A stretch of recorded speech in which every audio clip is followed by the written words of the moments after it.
प्रसाद कचरी विद्या दहे, राजा दहे अचेत, ओछे कुल तिरिया दहे, दहे कपास का खेत। कुछ ऐसा ही हो रहा है। बांग्लादेश में एक बार फिर से प्रदर्शन शुरू हुआ है, लेकिन ये बार जो प्रदर्शन हो रहा है, ये प्रदर्शन झंडे के लिए और राष्ट्रगान के लिए हो रहा है। वो राष्ट्रगान जिसे लिखा है रविंद्रनाथ टैगोर ने। जानेंगे क्या चल रहा है यहाँ पर। तो वहीं दूसरी तरफ पाकिस्तान इस बार बहुत बुरा फंसा है। एक पाकिस्तानी नागरिक कुछ ऐसे कदम उठाते हुए दिखा है जिसमें 7 अक्टूबर को एक बहुत बड़ा प्लान यहूदियों के खिलाफ था। और सबसे बड़ी बात यह है कि ये सारा प्लान कहाँ पर करना था, ये कांड ये अमेरिका में करना था। जियोपॉलिटिक्स में बहुत कुछ चल रहा है। हमेशा की तरह CIS न्यूज नेटवर्क के इस एपिसोड में जानने को मिलेगा बहुत कुछ। आइए जानते हैं इन खबरों को विस्तार से। आखिर कौन है जो चाहता है कि बांग्लादेश का झंडा बदल जाना चाहिए? कौन है जो चाहता है कि बांग्लादेश का राष्ट्रगान बदल जाना चाहिए? कौन है जो चाहता है कि मुजीबुर रहमान का एक भी निशानी नहीं रहना चाहिए? कौन है जो चाहता है कि बांग्लादेश आज़ाद हुआ था, आज़ादी से लगे हुए हर चीज समाप्त हो जानी चाहिए? 1971 की जो ये तस्वीर है, ये जो मूर्तियां बनाई गई थी, इन मूर्तियों को भी तोड़ दिया गया और ऐसा लगता है जैसे 1971 से संबंधित हर चीज को ये बदल देना चाहते हैं। बांग्लादेश में कुछ संगठन अब इसके खिलाफ उतरे हैं। राष्ट्रगान और झंडे को बदलने की मांग उठ रही है, जिसके खिलाफ लोग सड़कों पर उतर आए हैं। बांग्लादेश के प्रमुख सांस्कृतिक संगठन उडिची शिल्पी गोष्ठी ने शुक्रवार को नए राष्ट्रगान और झंडे की मांग के खिलाफ देश भर में विरोध प्रदर्शन किया। राजधानी ढाका में उडिची शिल्पी और कुछ दूसरे संगठनों ने कहा कि राष्ट्रगान और राष्ट्रध्वज के खिलाफ एक साजिश रची जा रही है। एक मुहिम के तहत झंडे और राष्ट्रगान पर हमले किए जा रहे हैं। ऐसे किसी भी साजिश को बर्दाश्त नहीं किया जाएगा। उडिची शिल्पी गोष्ठी ने जमाते इस्लामी के नेताओं के बयान के बाद ये विरोध प्रदर्शन किया है। दरअसल मामला क्या है? मामला ये है कि कहा जा रहा है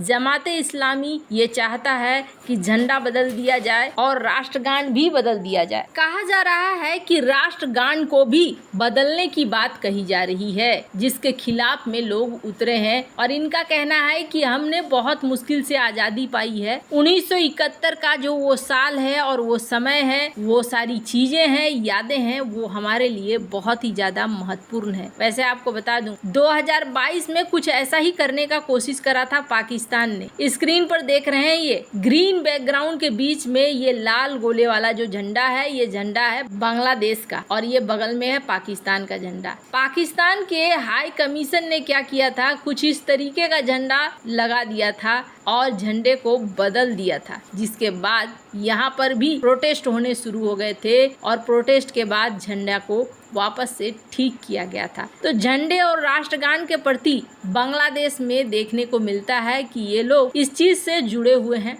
अब देखना होगा कि क्या होता है, क्या सचमुच में जमाते इस्लामी बदल देते हैं या नहीं बदलते हैं। हालांकि जो नई सरकार है, अंतरिम सरकार, इन्होंने जमाते इस्लामी के ऊपर लगे हुए प्रतिबंध हटा लिए हैं और ऐसा लग रहा है जैसे ये संगठन अब बांग्लादेश की राजनीति में एक बहुत बड़ी भूमिका निभाने वाला है। अब देखना होगा आगे कौन कौन सी चीजें बदलती हैं और कैसे बांग्लादेश बदलता है। जहां एक तरफ ये सब कुछ चल रहा है, वहीं दूसरी तरफ एक वीडियो सुनिए। Special agent in charge of the New York Joint Terrorism Task Force. I want to update you on an arrest our team recently made with our partners in Canada. The Royal Canadian Mounted Police arrested Mohammed Khan on a material support of terrorism warrant issued out of the Southern District of New York. During our investigation, we discovered Khan used encrypted messaging apps in planning a mass shooting attack at a Jewish site in New York City.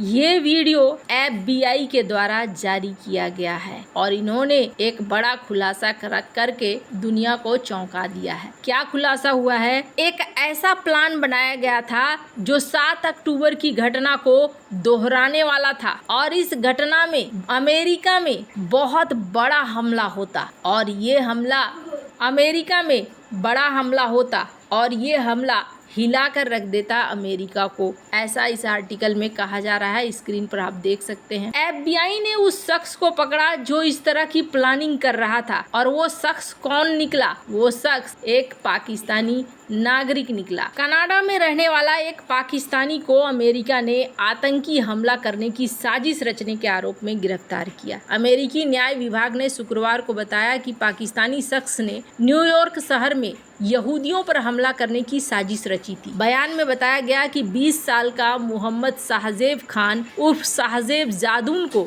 बुधवार को पकड़ा गया है। Attorney general मैरिक ने एक बयान में कहा कि आरोपी ने इस साल 7 अक्टूबर के आसपास न्यूयॉर्क शहर में आतंकी हमले की योजना बनाई थी, जिसके घोषित लक्ष्य इस्लामिक स्टेट के नाम पर अधिक से अधिक यहूदियों का कत्लेआम करना था। 7 अक्टूबर को इजराइल पर हमास के आतंकी हमले के 1 साल पूरे हो जाएंगे। कहा जा रहा है कि FBI की जांच और हमारे कनाडाई कानून प्रवर्तन अधिकारियों की कार्रवाई के कारण आरोपी को हिरासत में ले लिया गया। कहा जा रहा है ये एक योजना बना रहा था, और जब ये योजना बना रहा था, जो अंडर कवर एजेंट्स थे उन्होंने बैठकर उसके साथ उसका साथी बनकर योजना को बनवाया, और जब योजना तैयार हो गया तो उसे जाल में फंसाया गया। कहा गया कि वो जिन लोगों से बात कर रहा था वो अंडर कवर एजेंट थे। शाहजेब खान को कनाडाई अधिकारियों ने अमेरिका कनाडा सीमा से लगभग 19 किलोमीटर दूर आर्म्सटाउन शहर में पकड़ा। कहा जा रहा है कि अब कनाडा से इनको अमेरिका ले जाया जाएगा, और अगर आरोप सिद्ध हुए तो बहुत सारी मुश्किलें होंगी। वैसे कहा जा रहा है कि कनाडा में इन्हें कहाँ रखा गया है ये किसी को नहीं पता है। कब ले जाया जाएगा अमेरिका ये भी किसी को नहीं पता है। पाकिस्तान और इजराइल के रिश्ते ठीक नहीं हैं। पहले कहा जाता था कि पाकिस्तान पर्दे के पीछे इजराइल के साथ रिश्तों को ठीक कर रहा है, चूँकि अरब देश में ज़्यादातर जो बड़े देश हैं अब इजराइल के साथ अच्छे रिश्ते रख रहे हैं, पर यहाँ पर चीज़ें मुड़ती हुई दिख रही हैं। इससे पहले नेतन्याहू को पाकिस्तान ने आतंकवादी कह दिया था। फिर रहा सहा कसर OIC की जब बैठक हो रही थी ईरान के लिए, तब उस वक्त कहा जाता है कि पाकिस्तान ने अपने बैलिस्टिक मिसाइल का ऑफर दिया था कि हम आपको ईरान को यानी कि वो मदद करेंगे बैलिस्टिक मिसाइल से। हालांकि पाकिस्तान बाद में पीछे हट गया और उन्होंने कहा कि नहीं जी हमने ऐसा कुछ भी वादा नहीं किया है। पर हमास ने पाकिस्तान के ये कहने पर कि इजराइल जो कर रहा है युद्ध अपराध है डिक्लेयर करा था पाकिस्तान ने। हमास बहुत खुश हुआ था। स्क्रीन पर आप आर्टिकल देख सकते हैं। इजराइल के लोगों के अंदर भी पाकिस्तान के प्रति कैसा नजरिया है आप उसको ऐसे देखिए। एक प्लेन को अचानक से उतरना पड़ गया था पाकिस्तान में, और ये आर्टिकल कहाँ छपा है? द इजराइल टाइम्स में। और 2 इजरायली उस प्लेन में थे। उन्होंने तुरंत अपने दूतावास से संपर्क किया, वो प्लेन से उतरे नहीं और फिर जाकर वहां से वापस प्लेन आगे को बढ़ी। और ये जो घटना है ये घटना जुलाई 2024 की है। पाकिस्तान के अंदर इजराइल के लिए जो लोगों का भावना थोड़ा इजराइल के प्रति सख्त है, और ये चीज इजराइल भी समझ रहा है। वैसे आपको क्या लगता है इन सब मामले में? आपकी क्या राय है? कमेंट कर जरूर बताएं। चल मिलते हैं अगले वीडियो में नई खबर के साथ।